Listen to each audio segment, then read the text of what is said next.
Manambara fitahiana ho anao indray izay avy ato amin'ny fiangonana Cross-Tombasy Madagasikara anio alarobia 2 ny volana oktobra taona 2024 izao. Faly indray izahay ny izarany rapsody ny fahamarinana ho anao ary ko manasanao hifantoka hatrany. Ny loahevitry ny rapsody antsika ny anio dia hoe ny teninao dia enao ihany. Ten'Andriamanitra ny andiny fanokafany eto ny nalaina tao amboakan'ny Lioka 4:9 ny andininy 5:7 izay mivaky toy izao amin'ny anaran'i Jesosy. Ny olona tsara fanahy dia mamoaka ny tsara avy amin'ny rakitra tsara ny fony, ary ny ratsy fanahy kosa dia mamoaka ny ratsy fa amin'ny haben'ny ao am-pony no hitenenany vavany. Amen.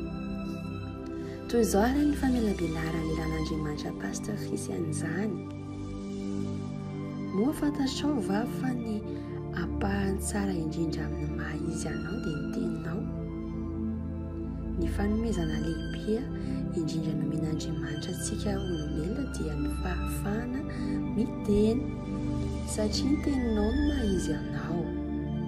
Ny teninao dia enao ihany. Ny toetra ny teninao ihany no mamaritra sy maneho ny toetranao sy ny maha izy anao. Enao sy ny teninao dia iray ihany. Ko raha tsara ny fanahinao dia toy izany koa ny teninao. Ho fanamafisan'izany dia nilaza ny taon'i Jesosy hoe ao amin'ny Matthieu 4:12 ny andininy 7:13 ka hatramin'ny 5:13 amin'ny anaran'i Jesosy. Ataovy tsara ny azo mba amin'ny voany, na ataovy ratsy ny azo mba amin'ny voany, fa ny voany no ahafantarana ny azo. Ny rakitra tsara no amoahan'ny olona tsara fanahy zavatra tsara, ary ny rakitra ratsy kosa no amoahan'ny olona ratsy fanahy zavatra ratsy. Amen. Maro tsara izany olona izay mitombo izany ny teny avoakanao dia avy ao am-ponao izany, avy ao amin'ny fanahinao io teninao io, ary fanahinao ilay tena enao.